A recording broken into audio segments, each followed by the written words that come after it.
একসাথে কাজ করার মনোভাব নিয়ে এগিয়ে যেতে। দেশে ফেরার পর থেকেই বিএনপির রাজনীতিতে বিশেষ গুরুত্ব পাচ্ছেন তারেক রহমানের মেয়ে জাইমা রহমান। দলীয় কোনো পদে না থাকলেও সাম্প্রতিক সময়ে বিভিন্ন কর্মসূচি, আলোচনা ও উপস্থিতির কারণে দলটির ভেতরে ও বাহিরে আলোচনার কেন্দ্রে চলে এসেছেন তিনি। বাবার সঙ্গে একাধিক আয়োজনে উপস্থিত থাকা এবং দলীয় প্ল্যাটফর্মে তাকে দৃশ্যমানভাবে তুলে ধরা সব মিলিয়ে প্রশ্ন উঠছে, জাইমা রহমানকে সামনে এনে কি বার্তা দিতে চাই বিএনপি?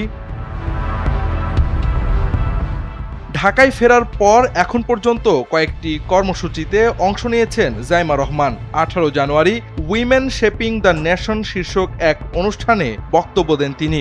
এরপর 25 জানুয়ারি বিএনপি আয়োজিত একটি রিল মেকিং প্রতিযোগিতার বিজয়ীদের সঙ্গে তারেক রহমানের আলাপ সভায় উপস্থিত হন।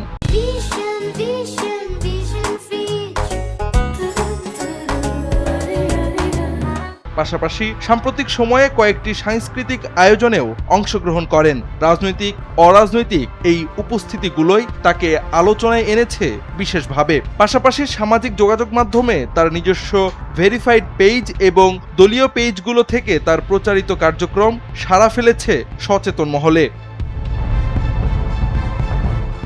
রাজনৈতিক পর্যবেক্ষকদের মতে জাইমা রহমানকে সামনে আনার মধ্য দিয়ে বিএনপি একাধিক বার্তা দিতে চাইছে। কেউ কেউ মনে করছেন নেতৃত্বের ধারাবাহিকতা নিয়ে দল একটি ইঙ্গিত দিচ্ছে, আবার অনেকেই মনে করছেন আসন্ন নির্বাচনের প্রেক্ষাপটে তরুণ ও নারী ভোটারদের আকৃষ্ট করার কৌশল হিসেবেই তাকে সামনে আনা হচ্ছে। বিশেষ করে সাম্প্রতিক রাজনৈতিক আন্দোলনের সক্রিয় তরুণ প্রজন্মকে মাথায় রেখেই এই উপস্থাপন, এমন কথাও বলছেন কেউ কেউ।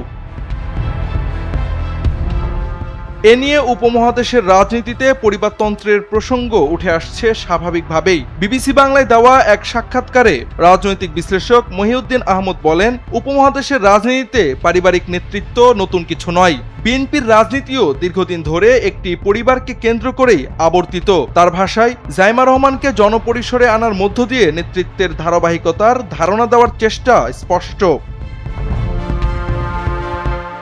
ঢাকা বিশ্ববিদ্যালয়ের শিক্ষক ও বিশ্লেষক মোহাম্মদ মুজিবুর রহমান মনে করেন, জাইমা রহমানকে পশ্চিমা শিক্ষায় শিক্ষিত তরুণ ও নারী নেতৃত্বের প্রতীক হিসেবে তুলে ধরে বিএনপি একদিকে জেনজি ভোটারদের আকৃষ্ট করতে চাচ্ছে, অন্যদিকে ধর্মান্ধতা ও মৌলবাদের বিপরীতে নিজেদের অবস্থানও স্পষ্ট করছে।